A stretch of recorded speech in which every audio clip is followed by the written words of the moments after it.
Liminal Light, a show that explores Earth and sky and the spirits that reside there through art, literature, magic, culture, and creative action. I'm your host, Chris. Enjoy.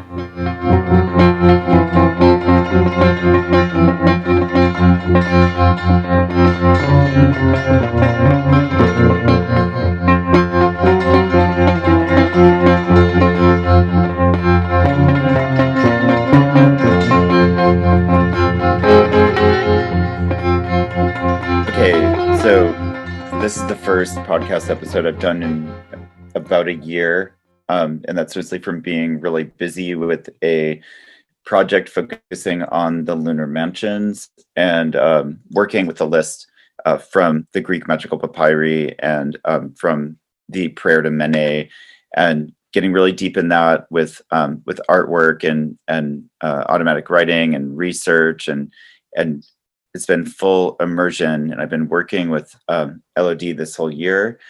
And through that, we started to kind of edge up against like kind of a whole metaphysical and philosophical kind of, I don't want to say framework, but shape of what the Lunar Zodiac kind of is and looks like and how it operates. And we started to kind of see elsewhere stuff other people were doing and saying, and people we ended up in dialogue with having interrelation with those meanings and with that shape. And so we just figured we'd start having recordings of the dialogue with people and let the shape like kind of like explore itself. And so we have Jay. Oh yeah, I realize I don't want to say your last name wrong now. Can I say it? Yeah, you say it. Hamade. Okay, that's what I thought. Or it's an Arab last name. Hamade would be like if you want to get super technical about it, but Hamade is good. Yeah, and I had asked you to be on the podcast before, but it was like missed messages, just based on like looking at your artwork, and was really excited about it and stuff you were saying about it. But then Elodie and I both attended your lecture on the lunar mansions from the event in Salem, and we just figured we'd start from there. Do you want to kind of introduce yourself a bit and talk about your work, or just kind of let people know what you're up to and about that lecture? Sure. My name is JM Hamade, or just Jay is fine as well. I'm an artist.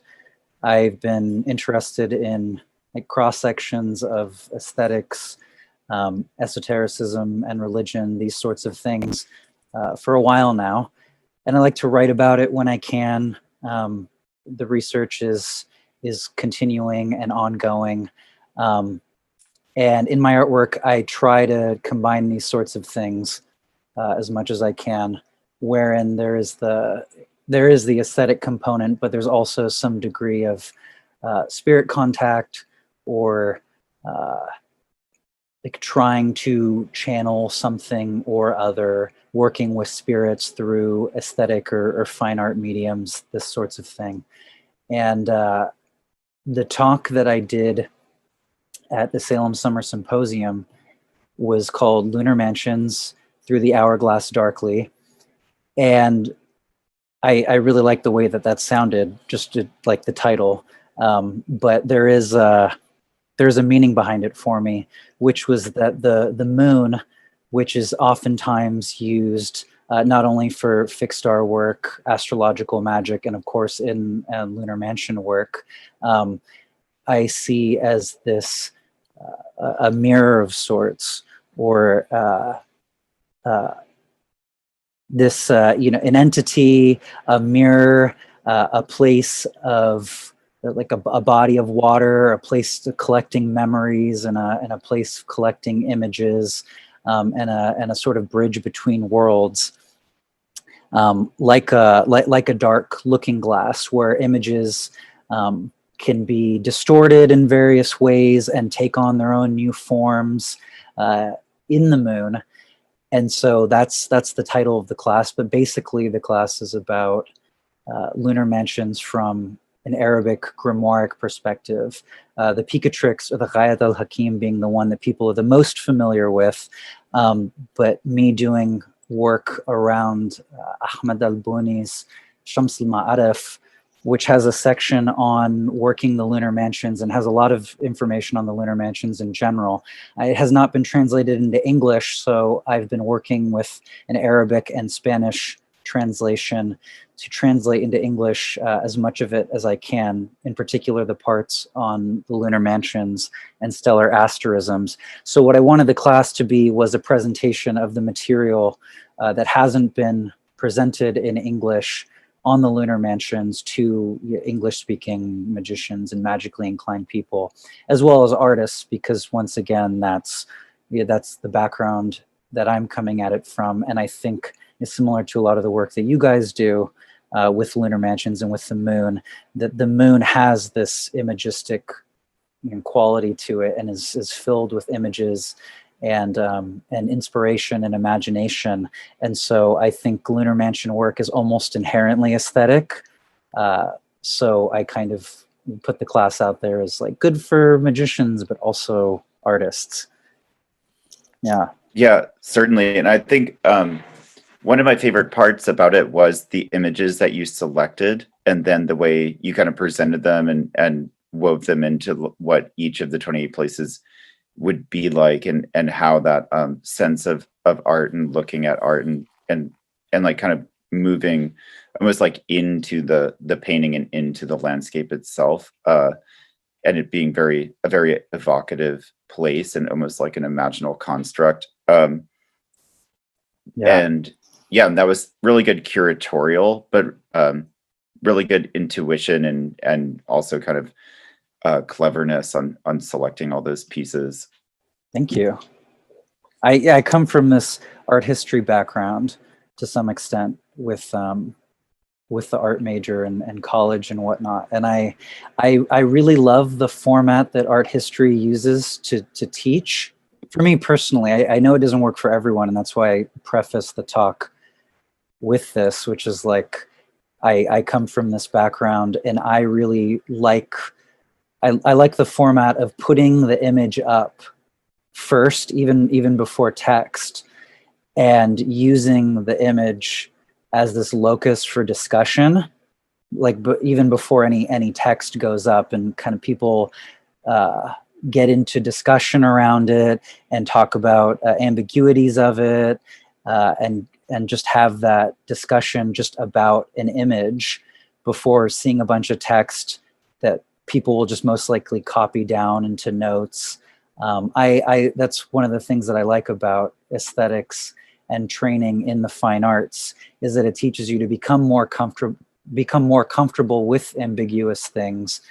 And to me, that's so lunar. To me, like dealing with things with the moon, feel kind of ambiguous and watery and flowing to me. They don't feel quite as defined. And I think getting into the arts is a good way to begin to navigate that space a little better, even if you wouldn't like call yourself an artist and you are coming from more of a magical or astrological background, what have you. And so part of the curation is like, let's explore images that evoke the way these mansions make us feel. And do that thing. It's a shame to have to rush even through talks like that, because you almost want to, ask people who are attending, like, how does this picture make you feel? And if I really had all the time in the world, I would just put the picture up even before, talking about the various qualities of the mansion in a more textual way.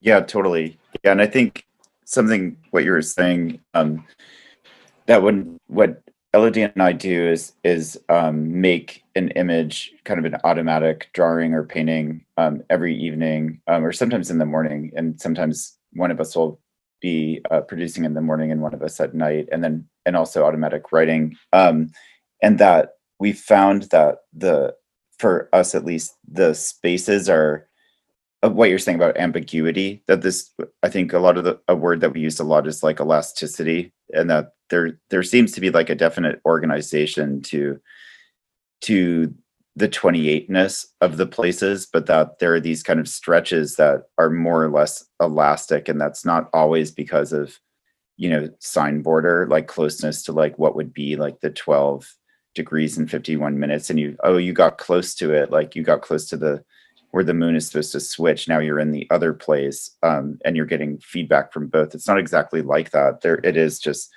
it's almost like they expand and contract at times, and there's a flow of information throughout, like that cycles back all the way to the beginning, and they're all like they express something different, but they also express things unto themselves, which reminds me of kind of the first thing we were talking about when we were preparing an email about like, where does imagination and spirit engagement overlap, because we kind of just, as like the 28 places are very organic, they're ambiguous, but they're kind of reflect the ambiguity of being in a body, but being in a spirit inhabited world. Do you want to say, either of you want to say anything about imagination and spirit engagement and where they kind of come together and how they are the same and how they're different? So many things. So many things, yeah. Elodie, if you want to. I was kind of stuck on the image for a while, just what you were saying about selecting image and then letting the information come through after. I do that a lot when I'm writing. Usually I use an image to inspire myself. So I got stuck on that for a second. When it comes to, I will have to look at my notes about that question. Because I'm always in the lunar mode, I'm pretty much just in the flow. Yeah, go ahead if you want. I'm just gonna look for the questions. There's so much to say, but one of the things that comes to mind for me is, and I talked about him a little bit in the talk, one of my favorite philosophers and thinkers of all time is Ibn Arabi, who comes from a similar, I call it this like North African lecherous milieu, if you will, as like Ahmed al-Buni and the Ikhwan al-Safa, the Brethren of Purity, or other like Muslim esotericist thinkers. But Ibn Arabi speaks of the imaginal as being akin to breath, God's breath, this breathing in and out, and that can be at different rates, right? That there can be a rhythm to that. The other thing that comes to mind is music. And going from that being similar to going from an image and then having the discussion happen, or the words come out after the image. I was having this conversation the other day with someone about like spirit songs and whether the rhythm or the melody or the words come first, because I belong to a few different Afro-diasporic traditions, and singing to spirits takes on an import. And we were having this discussion, and I can only speak for myself, but I'm really drawn to melodies and rhythms way before I ever start thinking of words, even for just writing songs for myself as a musician. And I think that's a similar like process to it. And when it comes to lunar mansions, starting with what seems a little bit more ambiguous and then like delineating lines from that point, like differences between the different mansions, like starting with the breath, starting with a breath which becomes a melody, which then later becomes, lyrics and correspondences and more of these mercurial components. I think that's how I tend to work myself, but I also think that that's a strong quality of the imaginal. And that's why I really like Ibn Arabi, speaking of the imaginal as being breath-like. Yeah, it's like something that arises from within, but it's outside, just like the breath, we're like breathing from within, but we're breathing something outside. Because there's like a need for receptivity, I guess, when you're in a when you're in spirit engagement or you're in creative space, imaginal space. You need to be receptive enough to let yourself be possessed by the breath, you know? Yes.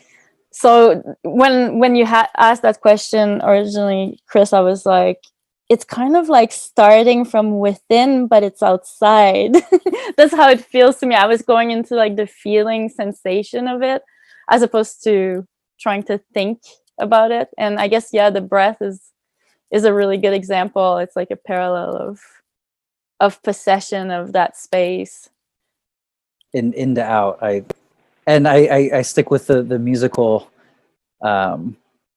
where it starts maybe with the heart, and the heart is also used in a lot of the Islamic esotericism and in symbolism in general for the imaginal. The heart being the rhythm, right? In that way, the rhythmic quality, and then building upon the rhythmic quality, the breath, and then going to the articulation, the tongue itself, the articulation of the words, and even the shape of the mouth, right? And the lunar shapes, or the mansions being like different shapes, the articulation of the concept or of the image, let's say, from the heart, the rhythm, to the breath, and then to the tongue, which defines in more particularities. But I think the breath and music is a great way to think about it. That's something that I really resonate with.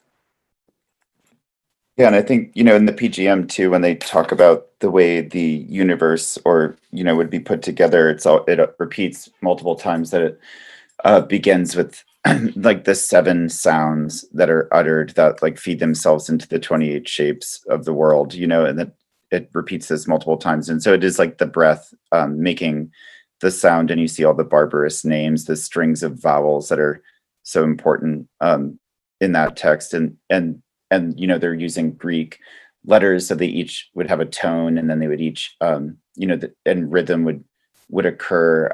I just read a paper about like the hymns in the PGM, and you can identify when you get these big blocks of like barbarous names and stuff, depending on if it's coming from some of the hymns rather than some of the other invocations or spells or whatever.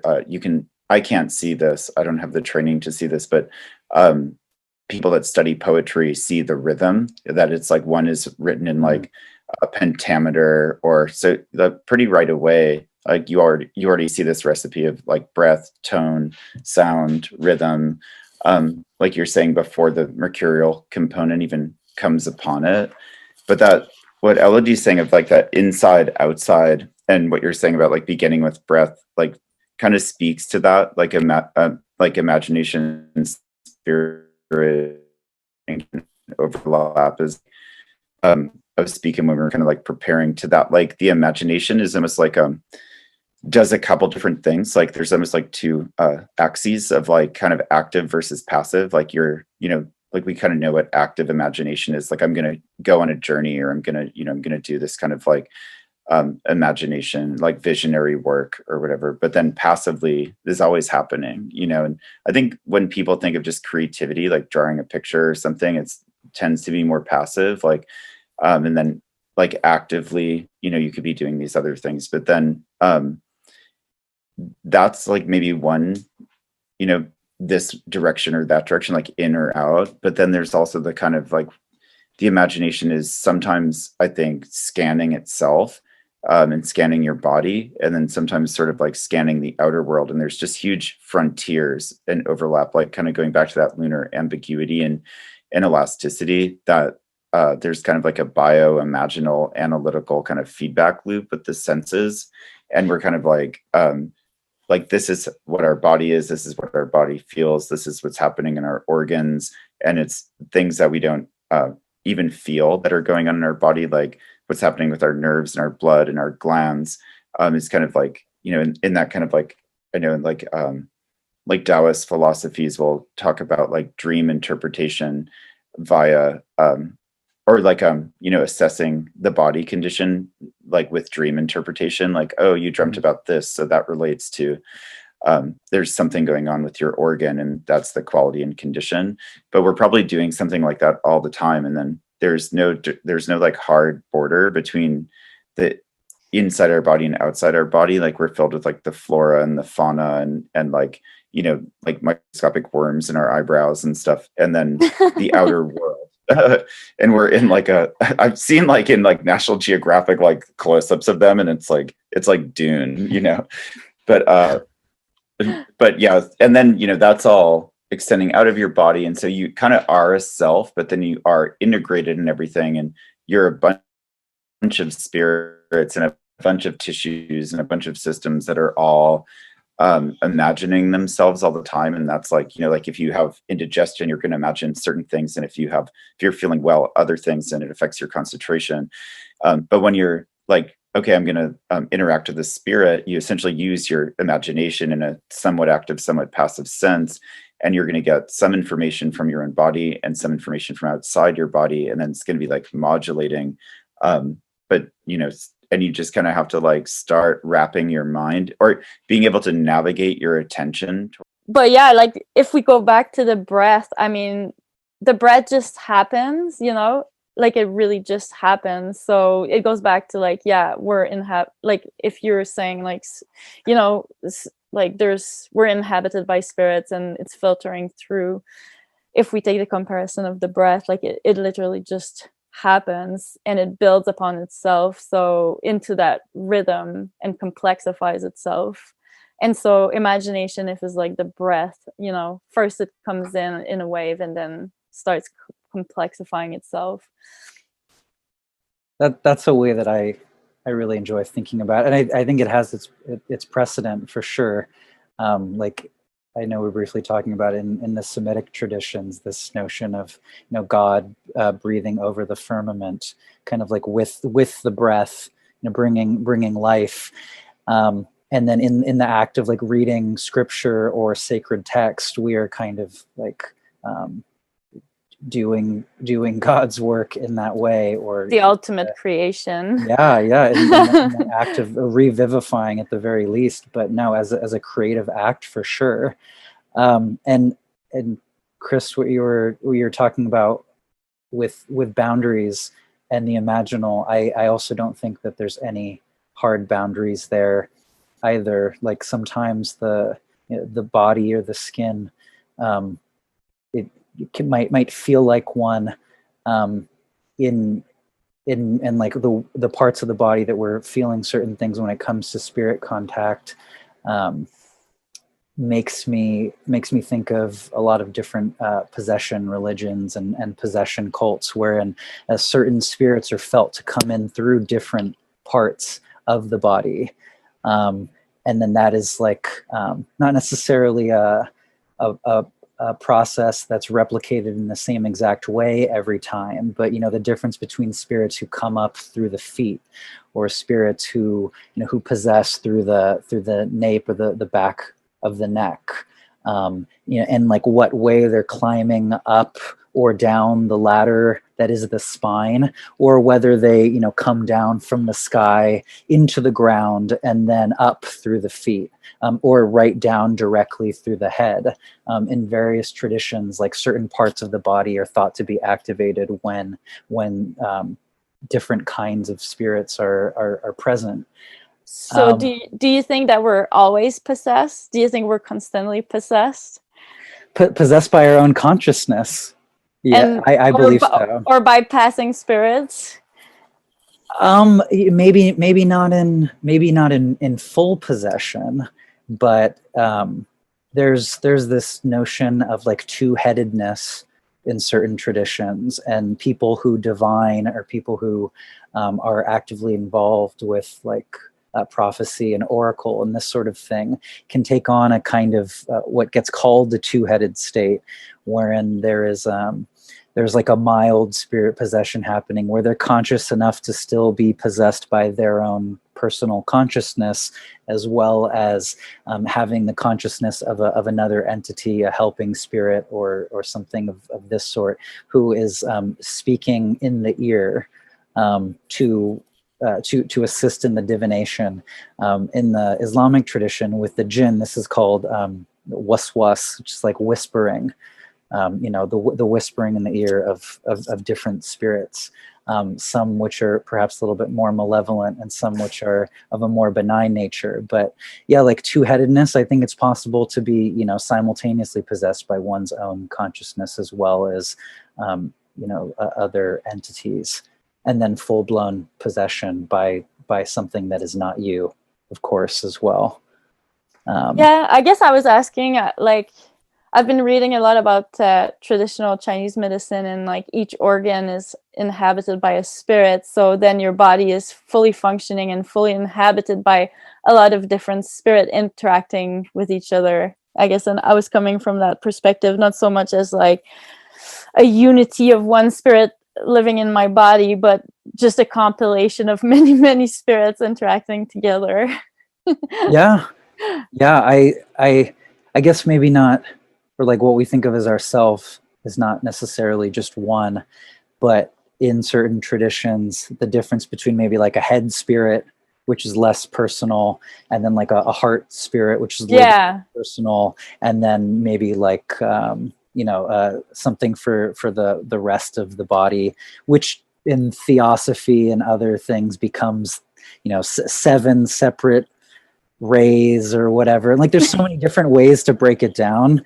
I don't think there's just one sole way to break that down. Once again, getting into like there aren't hard boundaries in the imaginal in that respect. Like it's still there's some ambiguity there. Yeah, because it's subjective. It's a subjective interface. Yeah, and you see the sky inhabited by spirits that relate to body parts, like broken up like into the zodiac, or broken up into dimensions or into the decans, or various ways. And that like kind of like when are you possessed and when are you not possessed? And if they are, if the sky is kind of like the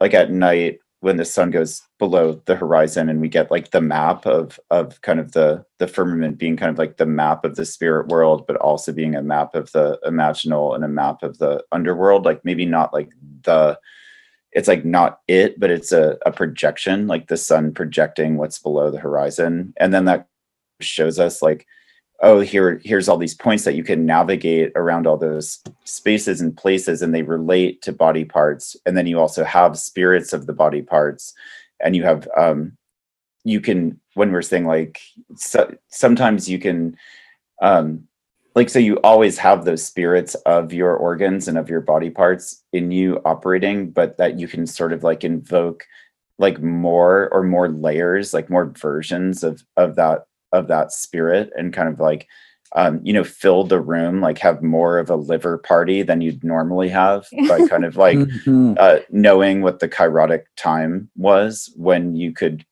talk more liver talk and like have more liver dialogue. Oh yeah. I want the heart talk. I want talk from the heart.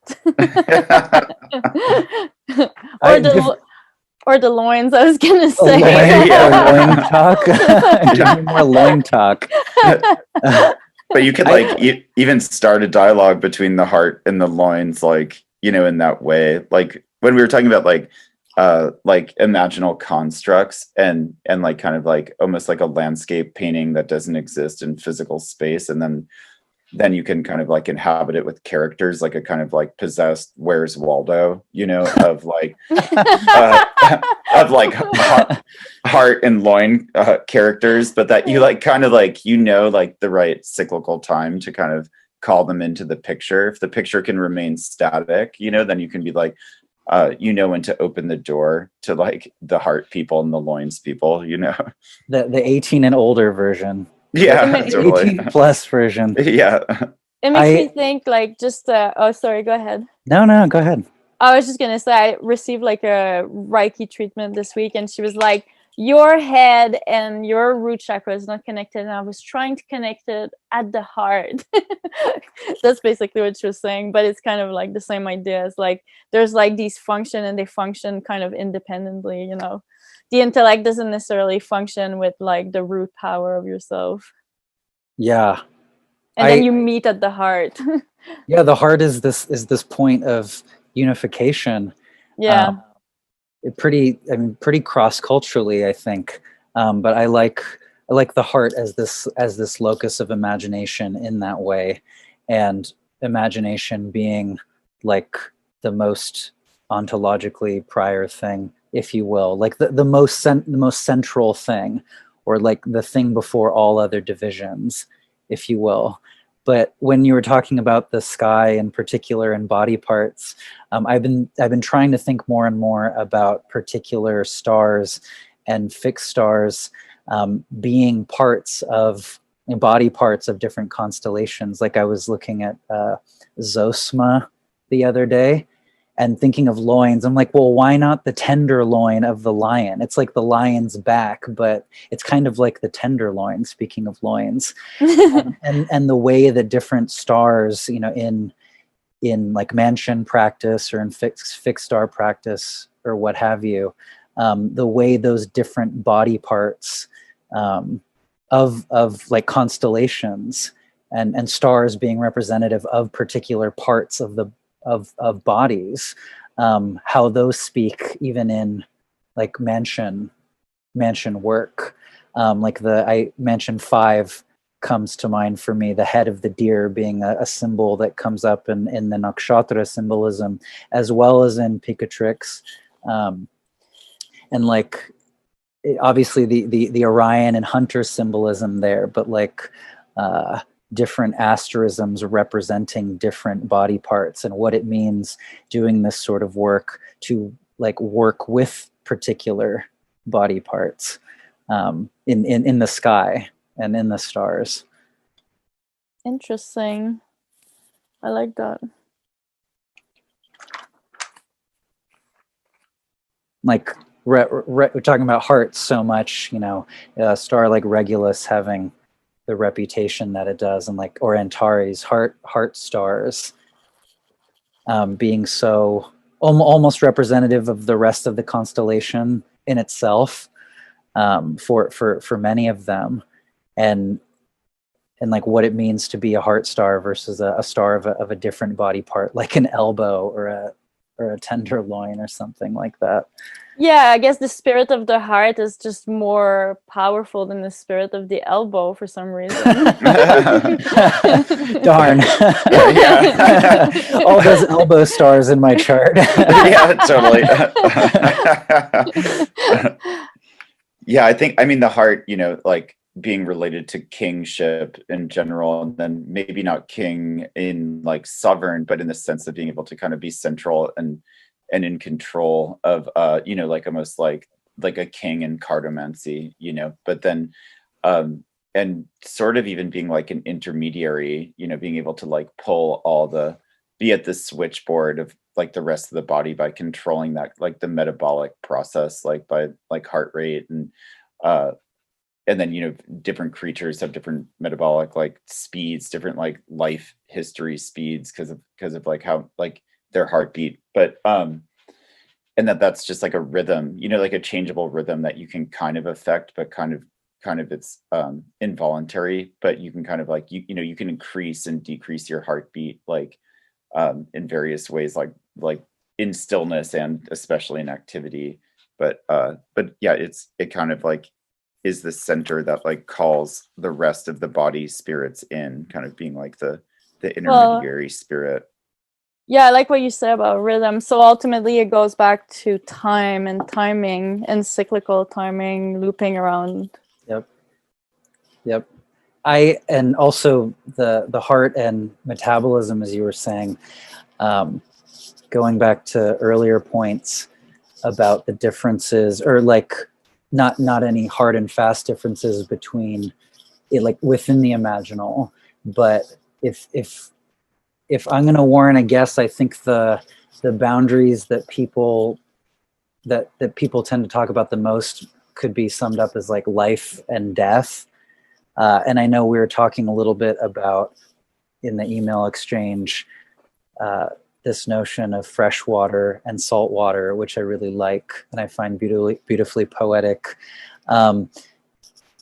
Fresh water being representative of life and salt water being representative of death. And when I think about the planet itself and the interaction between like river systems as the veins of the planet carrying water and carrying life, and the heart being this representative of blood flow in the body, and blood flow being oftentimes the difference between, like in so much biological life, the difference between what we would call life and death. Like, is the blood flowing in the organism, or is it not? And then the heart being the organ that's representative of whether that's happening. So in the Imaginal, this perceived difference between things that are alive and things that are dead, with the rivers carrying fresh water as being representative of life, and the salty oceans being representative of death. But the salt in the ocean is carried from minerals on the land by fresh water into the ocean. So it's representative of this lived experience. But even things that don't have veins and blood in them, like stones, those same minerals from those stones are carried between the fresh water and the salt water. So there really isn't even a distinction there either. But I really like the heart and systems of veins and this kind of thing as being a good exemplar of the Imaginal, as being this place between life and death, like literally for most organisms, like whether that rhythm and blood flow is happening or whether it isn't. And that being perhaps the prime distinction that people make in, like, within the Imaginal, like, is it alive or is it dead? If that makes sense. I know that was a little... Yeah, no, absolutely. I just want to say, like, that reminds me of a lot of what comes through in our research project with the lunar mention, because it's so cyclical. And we've been doing this for a year, and every month we go from we go through all of dimension, we do a drawing and a writing, and it's basically exactly what you just expressed that comes through. And it's this cyclical thing of like blood flow, no more blood, life and death, and the tides of that, and all the permutation within that. And that's what dimensions are, really. So many of the images in the art show that I saw, in the one in Brooklyn, that was winter of last year, I think. Yeah, that was like Chris. December, January. Like, just aesthetically speaking, so many of the images had these like vascular qualities to them. Yeah, totally. And that they recur like in vascular type places, or there's places that seem that contain more like sinuses, and then elbows. Yeah. Definitely. No, there's some elbow places for sure. And then places that get more into like the organs or the fingernails or the feet or the hands. But one thing that you were saying made me think of like how we're talking about rhythm, we're talking about time, we're talking about life and death and imagination and metabolism. And one way I think about just kind of like fade, I thought about this a lot with like kind of like Hindu karmic doctrine, like kind of like interfacing with my ideas of like from astrology, of like Hellenistic idea of like fate and fate lines. From there, like thinking about rivers and river systems, and rivers don't have like they have these sources, and they have multiple sources, and this brings you together as life. Like you have like two parents, but then you have these like genealogies and these ancestries, and you form this body, but then you live this life, and you're moving through time, and like it's like from source of rivers to a river flowing. It's not like the Mississippi River. It's just like this straight line with like point A to point B. It like if you look at those from above, these massive river systems that kind of have like a general flow, like which way they're going, and that's to where they empty out, like into the ocean. and that say that was death. So you have like a definite, you can say, oh, here is birth and here is death, and between that there's like a general direction that you can't do anything about, which is fate. But you might be on one branch of the river or another branch of the river, and you might want to change your quality of life, and say like, oh well, I need more shade, and you can find out there's another branch of the river that's shadier, and you might be like going through fields and like open country where you just can't get out of the sunlight, and you can portage over to this other branch of the river. That image of like the ocean and meeting the freshwater meeting the saltwater really resonates with how I've been kind of like imagining how like fate even works, and how karma even works, and how divination even works, and how it's all sort of the same thing, that you're sort of like doing fate flow when you're divining, but I love the that. same thing comes up in looking at like the lunar mansions too, like how Elodie is saying, is like they cycle back around. So every time you go through the 28 places, you go through like from source to death, like and then a little bit into like the post-mortem state, and then loop back through as like sort of a reincarnation. And so you get into that liminal zone where you might even be getting, I think, on the more esoteric levels, especially in the later section where there's less stars in the sky and it's like the mysterious end of the list, where you get into the kind of where we are now. Oh. Would contemporary American society be one of those shitty lazy rivers in Vegas that is just everyone's like peeing in and shitting in, and like maybe you stop and get a margarita at one part of it, but yeah. I think like the end of the dimension list can be kind of like that, sometimes can be thought of that a little bit. Getting a margarita. Yeah, and just like polluted rivers converging where there's like it's very urbanized and stuff, and what happens when it's like overly urbanized, and what kind of process that is. My friend Autumn, during the mansions talk, she pointed out how often hair comes up in the mansions, and it ended up like spurring on this really fascinating conversation. But I mean, each piece of hair is kind of like that too, right? There's like origin point, and then there's the point where it ends, and if it gets pulled off. But there's all this weird stuff like, don't comb your hair in this mansion, don't cut your hair in this mansion, and it all sounds really mundane, but actually like you could pull out weird esoteric stuff that are just like rivers in that respect too. Well, because ultimately with the moon we're talking about the body, we are talking about the body of things, like really. The physiological, it works when talking about moon stuff. I think there's reasoning behind, but it's like we only have like little fragments, so we have less context just because of the text, but making the effort of remapping also kind of resurface all of that knowledge.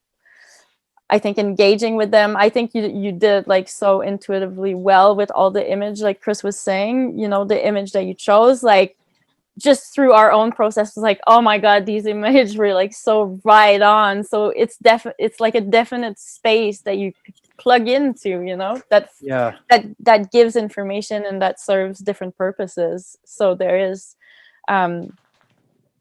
these spaces that you can engage with that is marked by the cycle of the moon, which it really influences the body.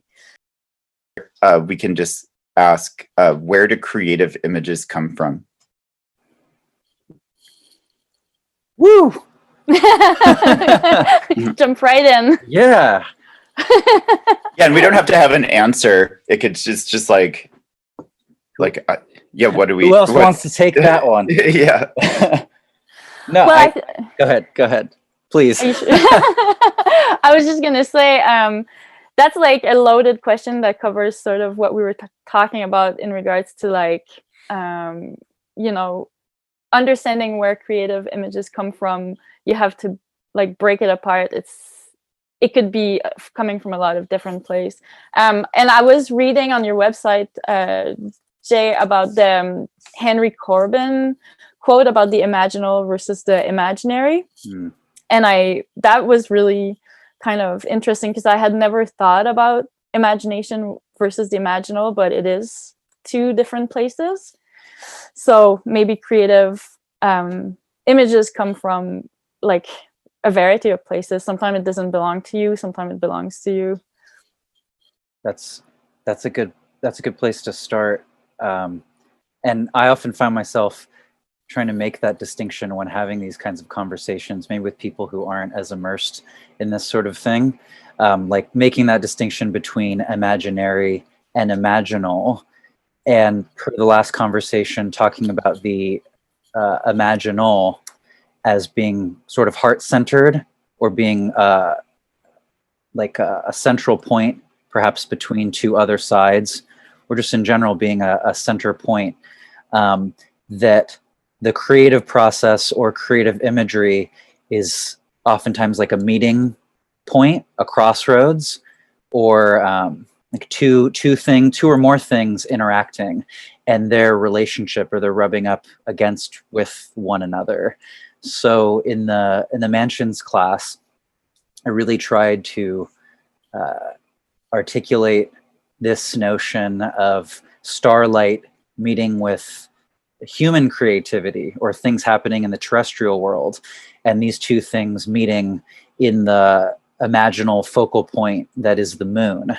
And the moon being this mirroring surface, being able to kind of contain two-ness in that way.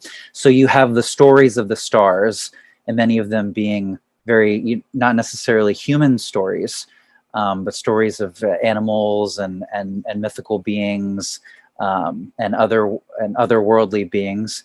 And then you have terrestrial stories that are human-centered, not necessarily like only humans that are terrestrial, but anthropocentric stories, let's say. And then the interaction of human beings and their stories with the stories coming from stars, kind of meeting in the moon in this imaginal realm. So creative imagery being like a meeting point between these two worlds, and that's where the creative images start to accumulate, let's say. That's and the Corbin quote being maybe imaginary, let's say, being like the human, the egoistic side of that. Like I don't even want to use the word fantastical or fantasy, because that can be sort of loaded as well. But when I think of quote unquote personal gnosis and what that is, especially in like a Western individualistic context, that's sort of what I think of when I think of just imaginary, like, and not the imaginal. Like there isn't this meeting point with something perhaps non-human, or something from the stars, or something from the animal or plant realm, but just like an individual ego's accumulated experience and what that is in a creative process, which I don't think there's something inherently wrong with that, but I wouldn't ascribe that to the imaginal. Can I ask you if this is the same thing or not? Because I think we got into this last time we spoke too, but and I always kind of think of it as an axis of sort of active versus passive imagination. I feel like is how I tend to express it. Like when you're passively using your imagination, and that's, I think we talked about this before, that's when you're like drawing pictures, like and you're like, oh, I'm very imaginative. I made this drawing just kind of out of my head, just kind of like letting information feed in. But then actively is when you go to that crossroads place. And the way we work with the mansions, like I literally, when I kind of go into it, that visualization, visionary, and then head from there into like kind of a trance state, I literally like kind of go to this crossroads, and that's where I call from what we use, where it's either like the animal or the item of Hecate, like in, and then interact with it there. And it is like you're saying, and it's like but sort of tapped into the sublunar layer. So there's the star stories, but also the equinoctial and solstitial invisible layers that that just kind of exist through time and the memory of light and darkness patterns. But something like that, do you think that fits over like the Corbin's, like active versus passive, imaginary versus imaginal? I think that's a great way of putting it. And in a lot of the Sufi literature, and I think maybe even in Corbin, it is actually called the active imagination. Okay, right, yeah. So it's even translated as such or described as such.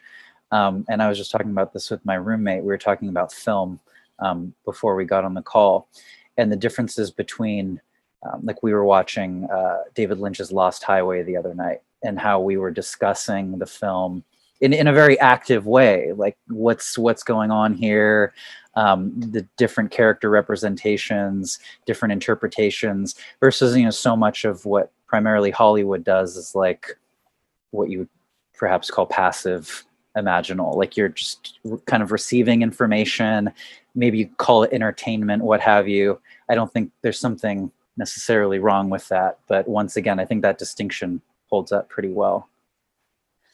That's one example. Would the imaginal be the same thing as the archetypal realm?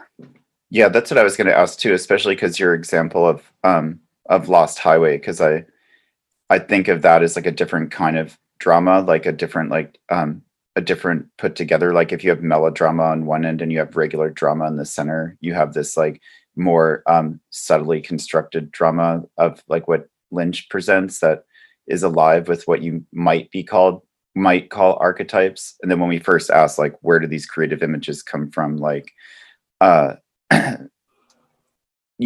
are they coming from archetypes or what Jung would define as archetypes? Or are they coming from what, I don't know, which I think is kind of bullshit, but with like Plato would call like ideal forms and things like that, Yeah. And then, or are they coming from, other layers that I think are more populated? Like if you allow archetypes and ideal forms to be more inhabited and have agency, then you end up in what we originally were talking about the spirit world, where they can change and develop over time. But I think we can probably all agree, at least the people having this conversation right now, that it's a little bit more haunted, or a lot more haunted than it's oftentimes described. Like I think archetype is a very loaded word, and some people, at least the sense that I get from it, is that there's a kind of stasis to the archetypal realm.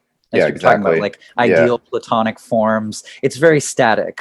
It's like psychological, more like I like to think sometimes, or I interchange archetypal and collective zeitgeist.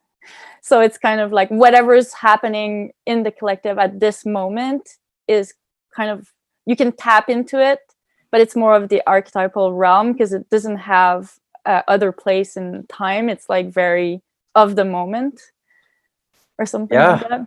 Yeah. Or maybe that's the static state or something. Yeah, kind of timelessness. Yeah, exactly. Timelessness versus temporality. And then so things that are timeless are archetypes, but within that you might get things that are more, I don't know if you can say this, more agent or less, or seemingly less agent, like how when you walk through the forest, there are things that are trees and boulders, and there are things that are like squirrels and coyotes, and some seem more or less agent, and then there's a lot of stuff in the forest that isn't physically manifested and but has more or less seeming agency. And I don't know, that's not the right way to express it, because like fairies. I like that. Like fairies. Yeah, totally.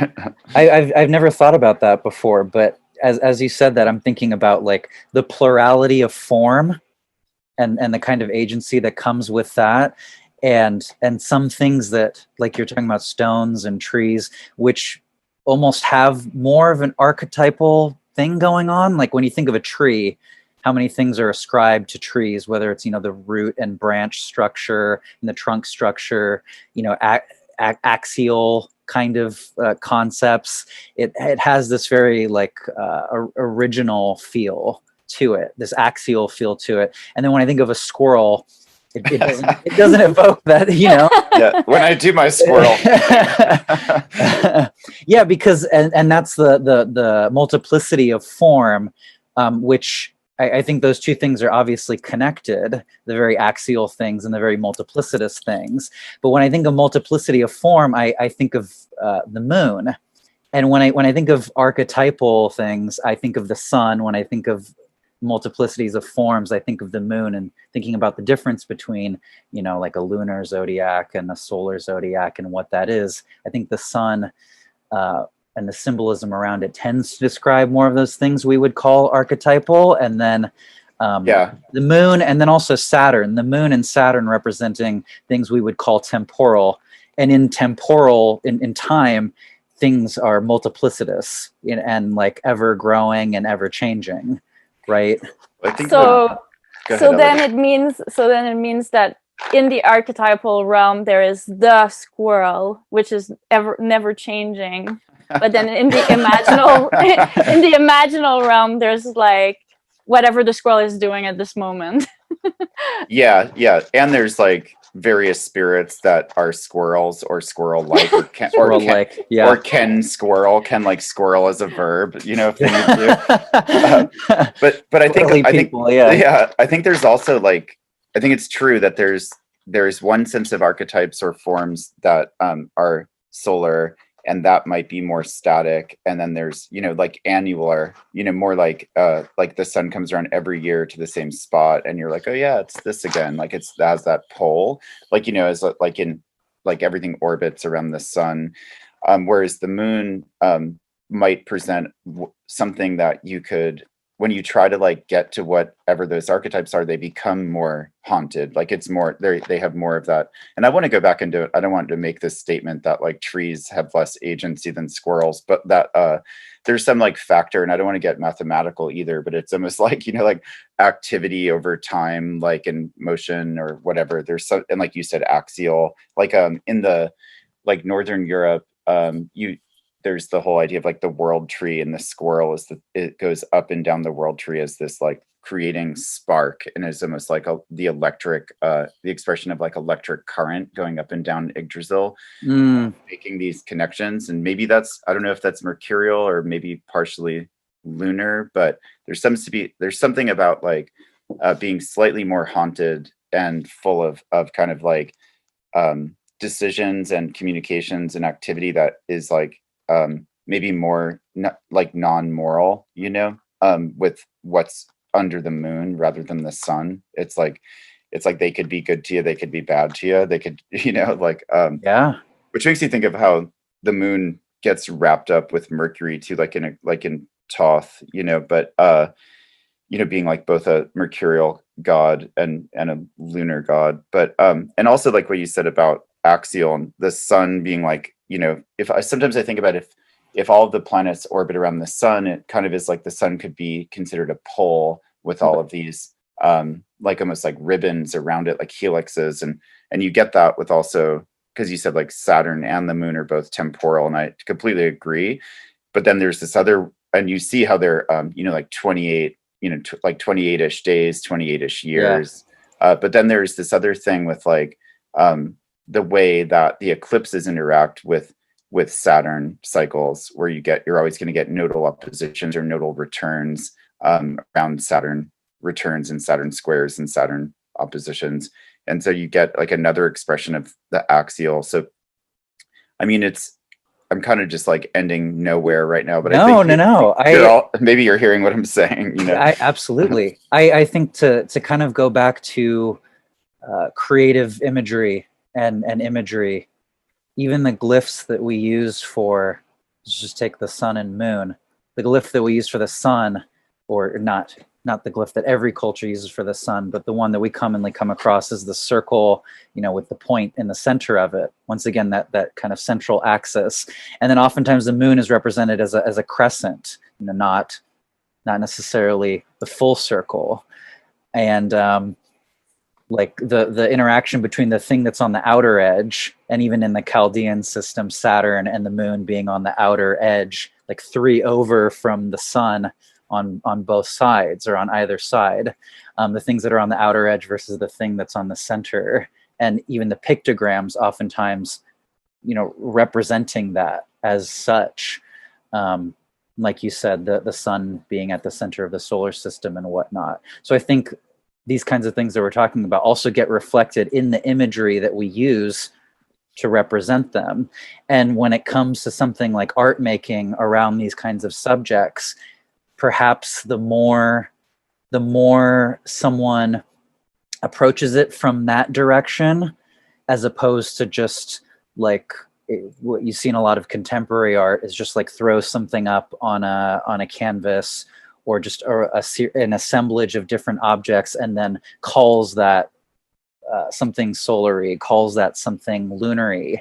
Yeah, exactly. There's more. It's a little bit more subjective in that capacity, just like labeling the thing as such. Whereas the creative Imaginal kind of partakes of these stories and of these, for lack of a better word, archetypal relationships.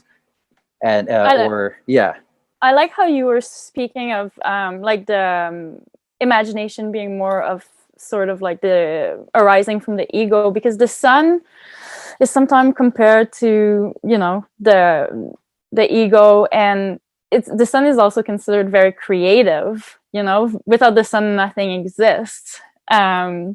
So there's something really creative about the sun. And so, it's just like different ways of measuring where things are arising from. Are they, And so, like you were saying, like imagination, when it arises from that more like egoic center, it's not necessarily negative. It's just like a different way of emerging into creation.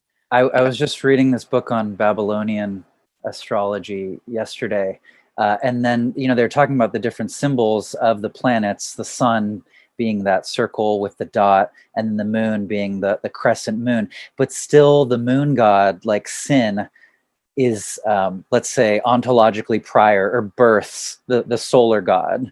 So it's like it's not this full circle, but the crescent, or the thing that seems more polarized, actually births the thing that in the Western consciousness, let's say, we think of as the more holistic thing. And then thinking about at least my understanding of a lot of Vedic astrology or Jyotish is that the sun is it's like malefic. Mildly malefic in that way because of its associations with ego consciousness. Exactly. Yeah. And that's like paradigm too. But then also like if like stars are these like explosions that scatter all these objects like into space, then they assemble around their like the imploding of their massive gravity, then it is sort of like this birth, but it's like this primordial birth, and then everything kind of sets in motion around it. But when you were talking about that and creativity in the sun, and it was making me think about like what we were talking about before we started recording, is like Venus is creative in the sense of aesthetics, but also like the grass growing, fertility, and that like greening, like in that very Taurus way, maybe, like the viriditas, and the moon is very generative, and they both play a role in art. Like on the Venus side too, like the appreciation of aesthetics and how we have a desire to see them, see them and experience them. And the sun, maybe birthing in that way of like in a primordial way, but also performatively, like kind of that like radiating outward from whatever the center is.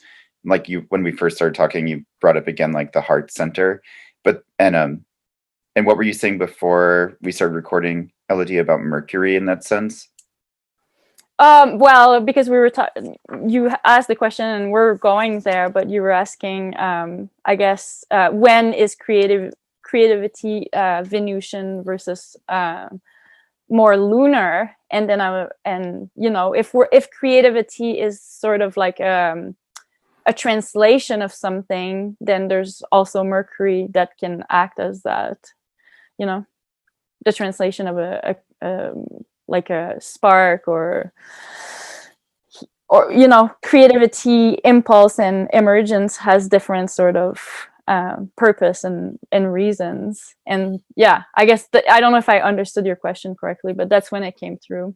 But I just wanted to say something else about the sun before we move on, because the sun is like, I think it's considered malefic in Vedic, and it's somewhat malefic, I think, in tropical or, Western astrology too, because basically the sun is so hot and so scorching that it needs to be translated, Yeah. It ultimately needs to be translated because it's just too potent. Yeah, like the moon is the radiator that cools it by receiving its light. I really tried to.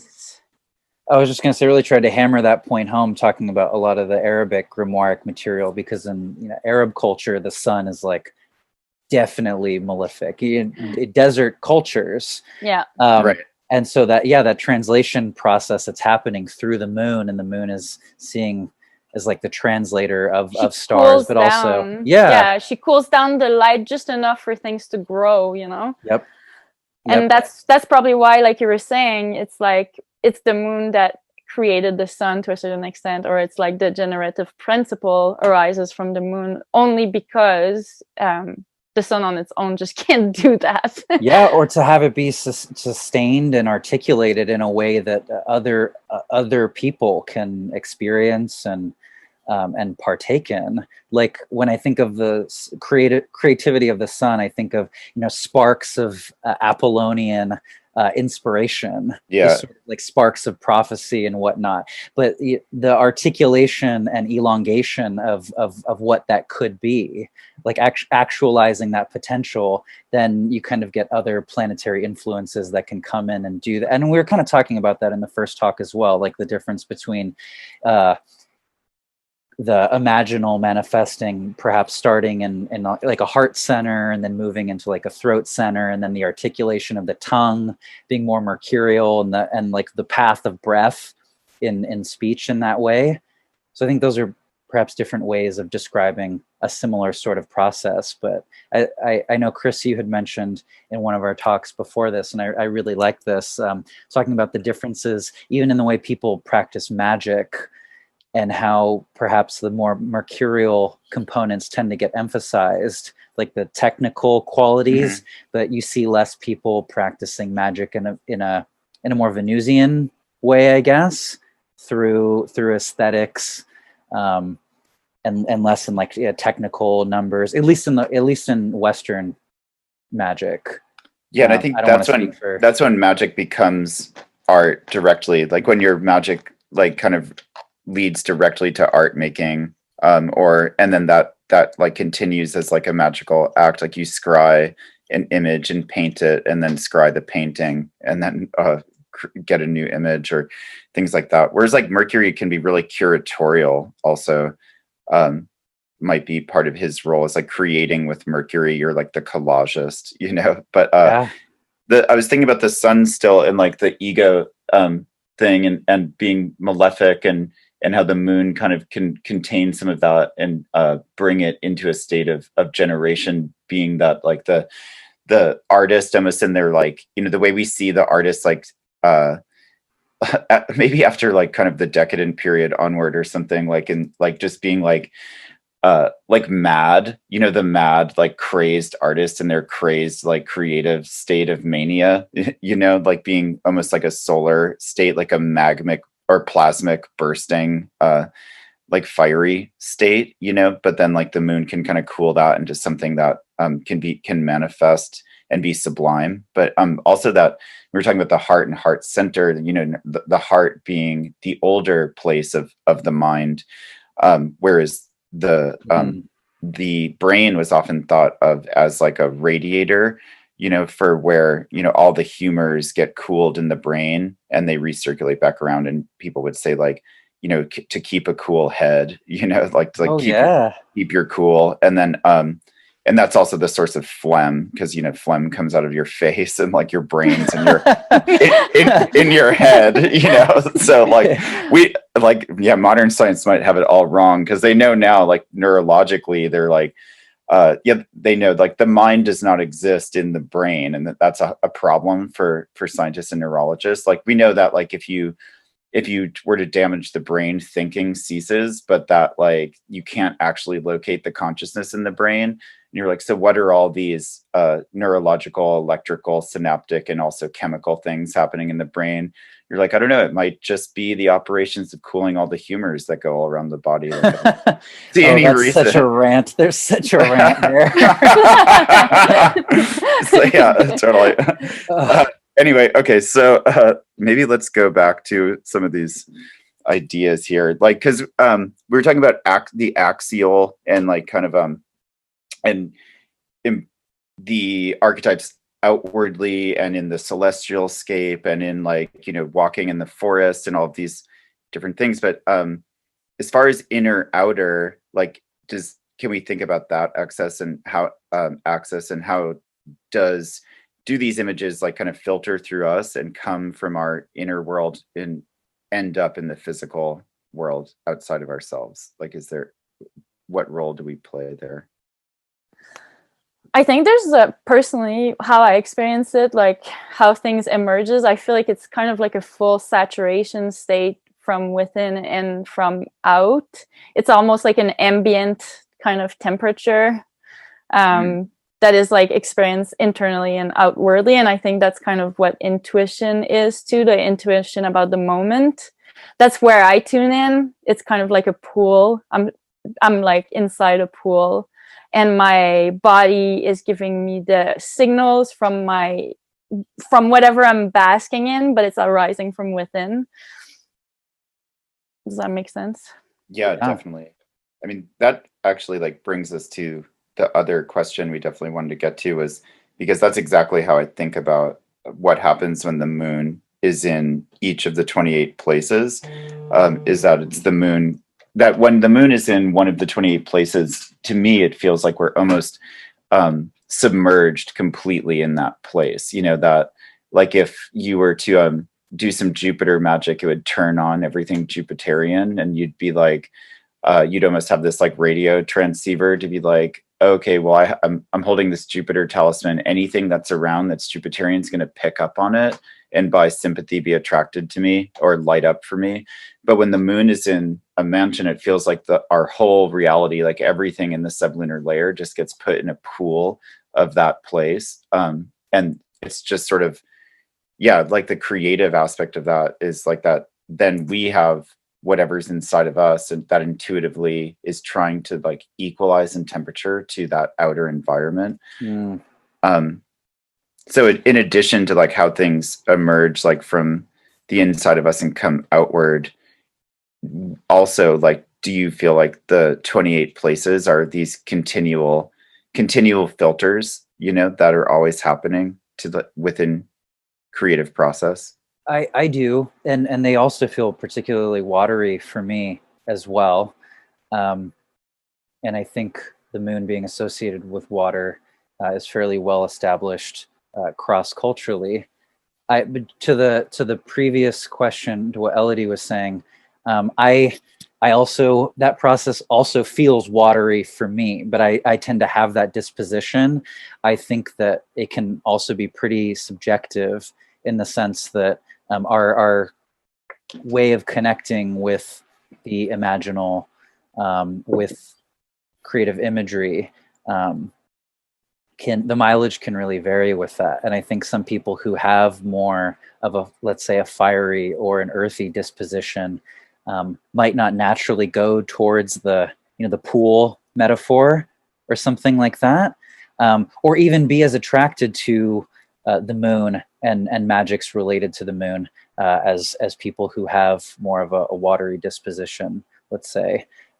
So I do think that process and the way one receives and transmits those creative images, the way they internalize it and work with those kinds of things, it can be subjective to a degree. I think like looking at different astrological charts of artists, that's something I've enjoyed doing. You can see how that manifests, and even in the kinds of mediums that are preferred as well. But to me, the mansions or the 28 places feel watery, like absolutely. There's an image that comes to mind when we're talking about just like are things emerging from within or from outside and how they're experienced physically. Like this is like such a simple image, but it's literally like a sponge because you're in a receptive state. So you're being soaked in and then you're being squeezed out again. And so it's like the same medium, but it has kind of filters through you, you know?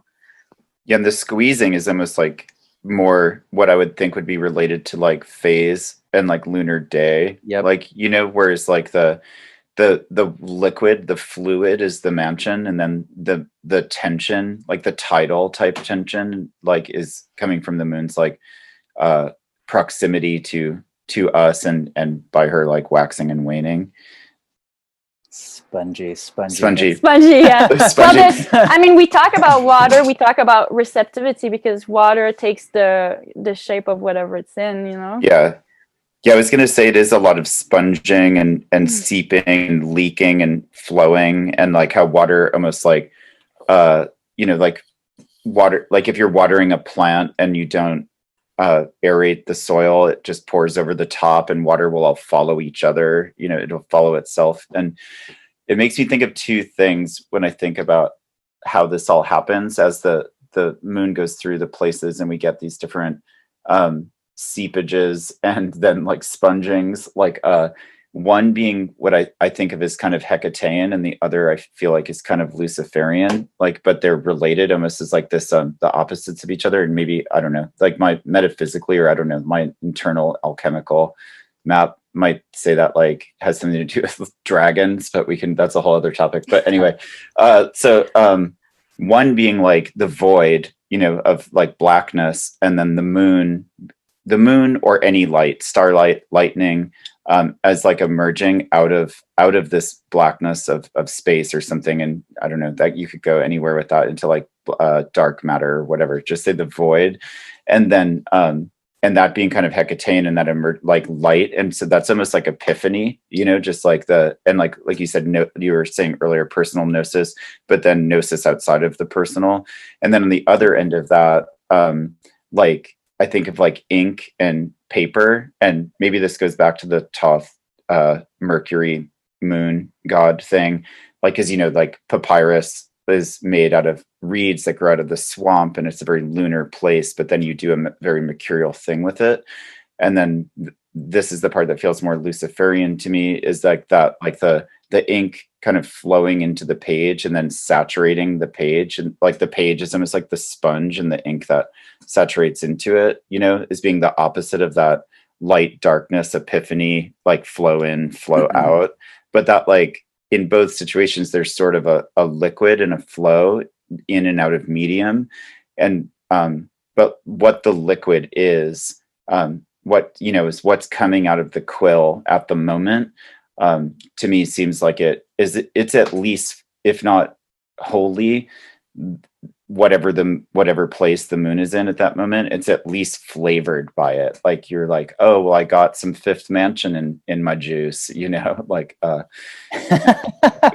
like natural flavors. Yeah, and like, why have chaos magicians been ignoring the lunar mansions for so long? Like, I mean, like, okay, sigil magic. I'm going to be doing this class on sigil magic coming up soon, and like speaking about these things because they're absolutely related to one another. I love that, and once again I think we kind of touched on it in the first talk, but the process of creation, all the way from that spark of inspiration to manifestation, where the moon represents, you know, manifestation as being this like seeping in and also spreading out process, spreading out along the surface, but also seeping into cracks, and the ink being representative of that. But like, yeah, I think a lot of these things work, sigil magic, what have you, because they are partaking of this perennial, for lack of a better word, process of creation. And then, like we were talking about, the reading something off of a page as well. And paper coming from trees and plants, also those entities partaking of that axial role as well. And then when they're cut down and used, that axis being flattened out to this horizontal plane, and then the pen once again representing the axial coming back to the horizontal. So this constant crisscrossing that's happening, right, between like horizontal and axial or vertical. Like, I like axial more than vertical. Yeah. I'm glad that you brought that in. Axial, axial and horizontal or terrestrial, however you want to put it. But like this constant crossroading effect, right? And then the liminal point between those two planes, let's say, being the point of manifestation of the imaginal, again, like manifesting into existence, and the moon being the closest body to the terrestrial, being, I think, the locus of that manifestation, at least in talking about like planetary bodies. And as let's say you're mentioning like chaos magician dismissing or whatever, I think you can dismiss the fact that we're saturated in this space, but then it acts like a little bit like Chris was saying, when you're trying to water a plant and the water doesn't go in the soil, it just kind of splurges on its side. So there's something very Saturnian or kind of like limiting. It's more like of the earth function. So we're constantly saturated in this space, this like sublunar space, which is changing, and you can decide to absorb it and filter it and experience it because it amplifies and magnifies whatever the moment is, and then you can utilize the moment, because that's what we do as magician. We're like experts at change. But then if you're coming from you can decide not to utilize this space and be sort of more in your mode, which is maybe more intellectual or structured, but you're still saturated in this space, but then you're less receptive of it, so you're just like that dry soil that doesn't absorb the water. Oh, I love that. I love the soil. Yeah, that's definitely. Yeah, I mean, you guys, like with your artwork and your work in the mansions, like that's something that you do. I think I bring it up because if it's about optimizing, let's say, the magic that you're doing, and you're doing sigil magic or something, like why not? And you're seeing more and more of it, but why not use those things that or you're tapping into a current that's greater than just your own egoic consciousness, let's say. Like one more time, reifying that distinction between imaginal and imaginary. Whereas like the chaos magician is just shooting out random sigils without thinking about time and place and the spirit. But sometimes he'll hit the roulette of it. Sometimes totally. Yeah. And then he'll be like, oh, my magic is working, Exactly. Yeah, like I'm up now. I'm gonna like put more money in the slot machine. Totally. I think the other thing though is like maybe why it's kind of ignored is I find that the mansions and being in this kind of like lunar modality itself as being kind of continually oracular or also kind of operating from a point of divination. Like I feel like that's how I situate my magic, is just like divination first and everything. And like this being in the saturated space of the moon is often, that's why it's so creative, maybe in that generative or that saturation state, because you're just kind of receiving and receiving and receiving, and it's like it gets juicier and juicier. And but there's sort of like no reason for it. It's often like non-productive by nature. Well, productive is maybe not the right word, because like thinking about birthing and the productive system, productive is very productive, but it's not like in the solar sense productive, like manufacturing or something. Like the chaos magician wants results. They don't necessarily want just like a high saturation state of lunar. We need another word besides gnosis, just kind of like just like engagement. I think it's just like like lunar saturation engagement or something. But like once you sit in that space a lot, then it's like your intuitions improve. Like, cause you kind of always know what Elodie was saying, like the temperature, you always know what temperature it is, and it's just like one form of knowing. but yeah, there's no direct reason for it. Like there's like, you're like, if you're, I'm going to go make like a sculpture, I'm going to go make a painting. Someone's like, well, why? You know, like it's not necessarily, there's not, unless you're going to put some price on that or something. There's not necessarily like a reason in the light of day to go do that. You know, that's a great point. And I think a lot of chaos magicians, people who live in that paradigm, maybe don't question the nature of what being effective is, or think that being effective could be other things besides what they see as almost like a weirdly capitalistic kind of effectiveness or something. Like that being effective couldn't mean a greater degree of connectivity, where you even began, like your magic gets you to a point where you begin to question the assumptions of those things in the first place. If that makes sense, like absolutely. That being its own kind of magic. Yeah. We were having a conversation thread in the emails, and it makes me think a lot about this question, when are forms, atmospheres, ideas being revealed, and when are they coming from more mundane or personal place? And that's where that's where we have to cross over into rigor and experience, which is not the receptive lunar place. And so you can have this like, okay, I'm like receiving everything, the energy, whatever, but then what, how do you know?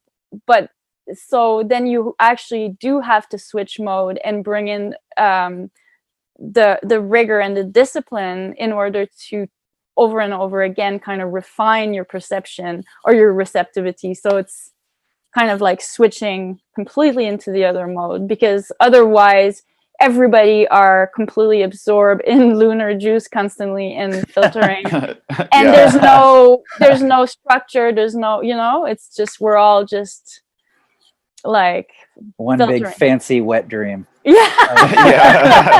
Totally. Yeah, really fancy though, like really very fancy, baroque. But yeah, it's kind of like the idea of like hysteria, like that was related to the womb wandering around the body, and like women were hysterical because their womb had detached itself and was all over the place, but that is sort of that state, like, because the generative quality of the moon, and you're kind of just like at the the moon has taken, you're a lunatic, the moon has taken the helm, but that, like, when you see a cat hunting, it's pure instinct, but it's measured instinct, and that, I think I gave the example in the email thread that we were preparing, of like a guide, like if you went to a place that you'd never been, and there was this guide that took you around to all the best, like most bang for your buck, you went to all the like best tourist spots, and then, but you never sort of like got out of that pathway and didn't actually get a feel for a place. But a more measured guide would bring you to all like these like really juicy, great spots, but have an itinerary, and you'd like get to know some people, you'd have learned a language, you maybe made connections, you ate some like real authentic food and things like that. And so that would be this really really measured instinctual guide. And then there's someone who you get dropped off at the airport, and you just get in the car and they just start driving, and they've never even been to the country before, and you don't know where you're going at all, and it might be a total disaster. I loved that comparison, because it felt like, oh, that's like so solidly common sense or something. It just makes so much sense. It's something we all deal with ever so frequently. And then talking about cats, it's funny because I'm always thinking about how cats are simultaneously considered so solary and so lunary, and Saturnian too. But that measured intuition, totally. To get back into the mansions, I think it's mansion 5 in Nakshatra, it's Mrigashirsha.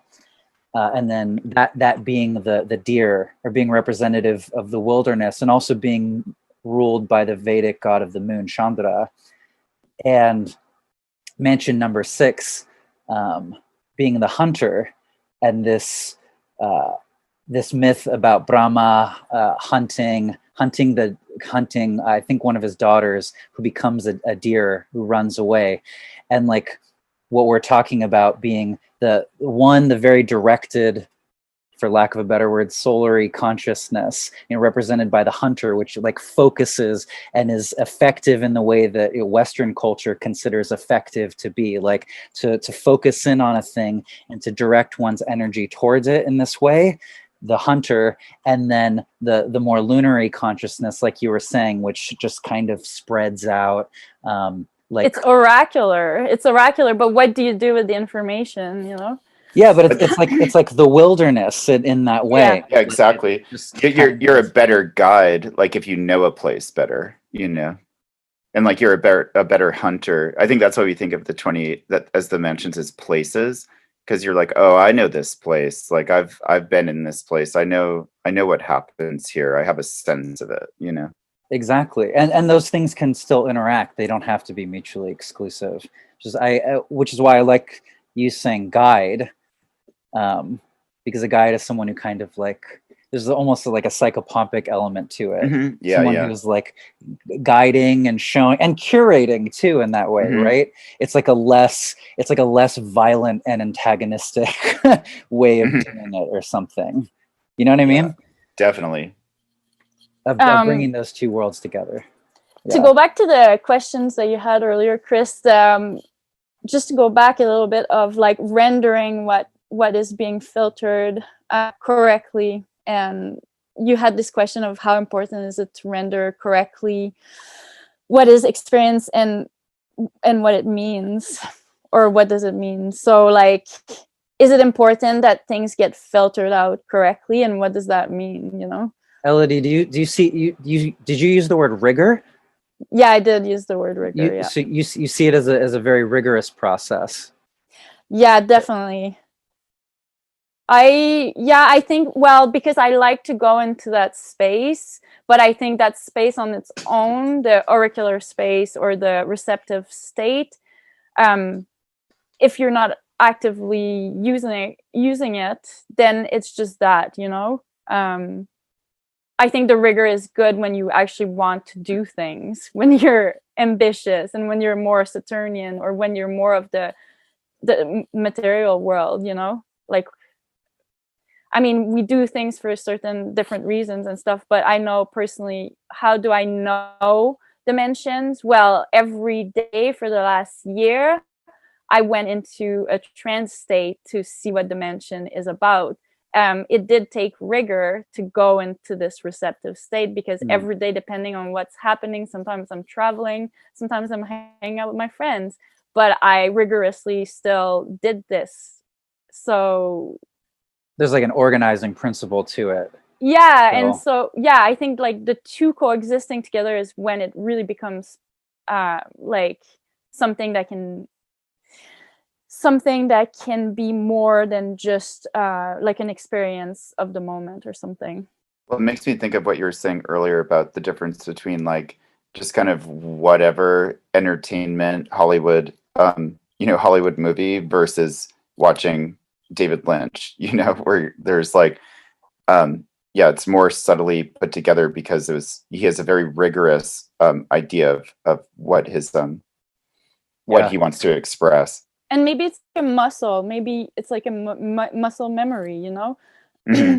Yeah, totally. It's funny to me how you just vibing on David Lynch for a second. It's funny to me how you can take something that on its face can seem so like almost like a personal or subjective logic in terms of that organizing principle. Like on its face, so many of his movies just feel very personal or subjective. Like these are symbols that are important to him, and they don't really have any relevance, let's say, beyond his own. I'm going to use it sarcastically again, personal gnosis. But like when you really get into his artwork and his film, there's this really like profoundly deep undercurrent there that it's almost hard for me to articulate. Like the logic, which on its face seems so subjective, rigorous nonetheless, but like relative to him, ends up taking on a weird profundity, like all connectedness. Well, it's like the difference between like fiction and literature, you know, like your like how anything within the Western canon is something that I think Harold Bloom said this, like anything in the Western canon is something that kind of like rivaled Shakespeare, like took on Shakespeare and said like, fuck you, I'm coming into the Western canon of literature, you know? And that like separates it, like just kind of on, maybe because it's saturated in the timelessness rather than the temporal.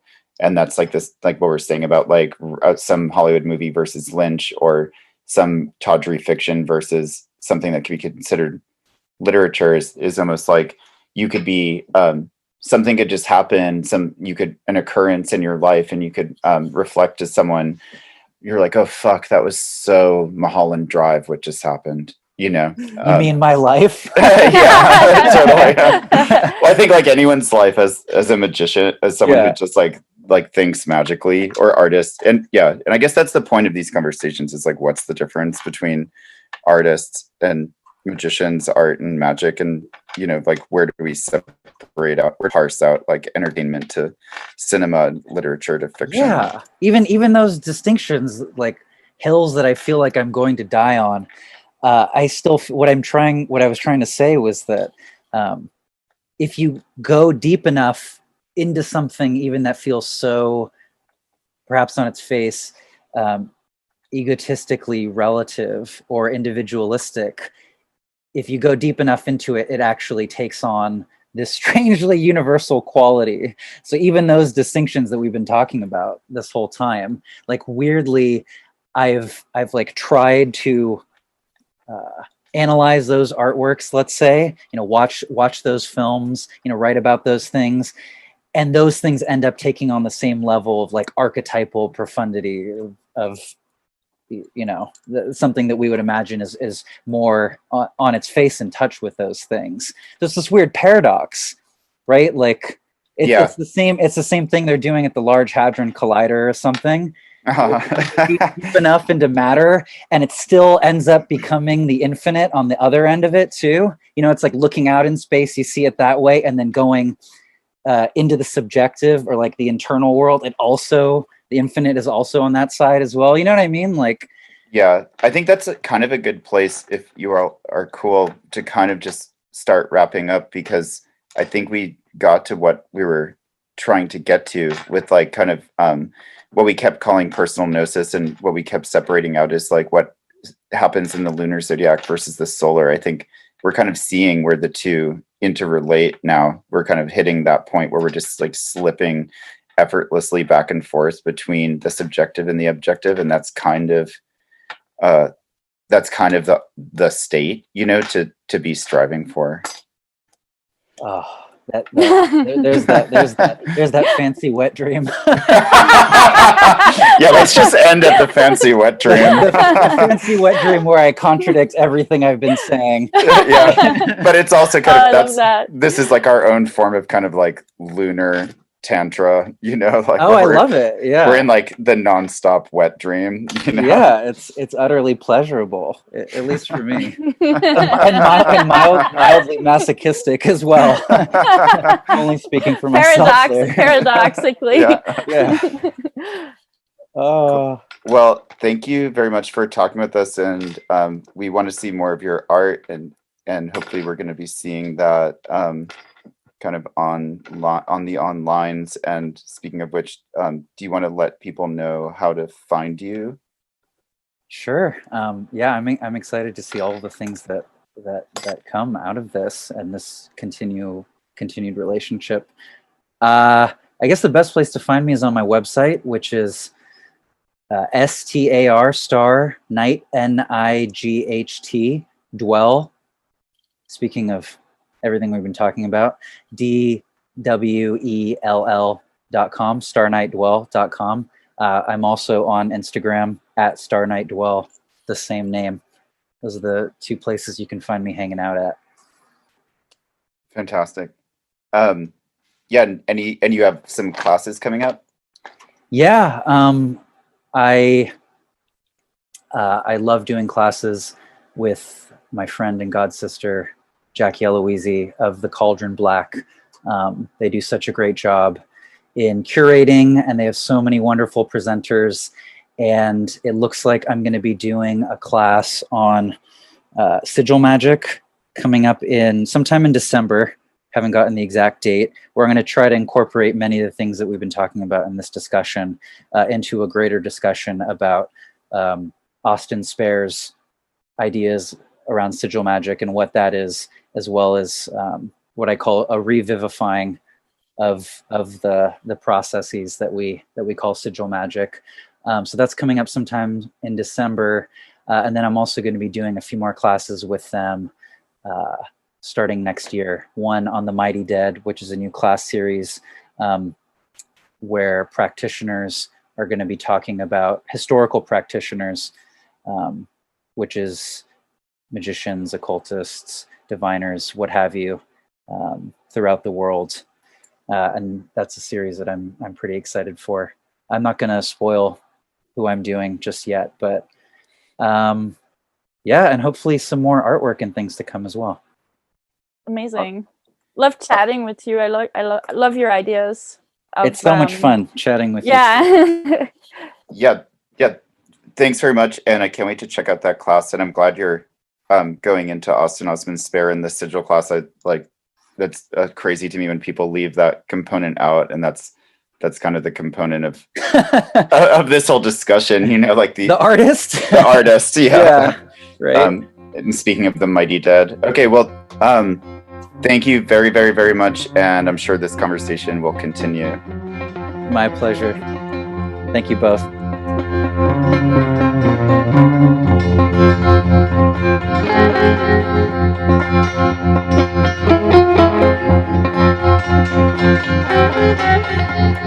Thank you for listening to Liminal Light.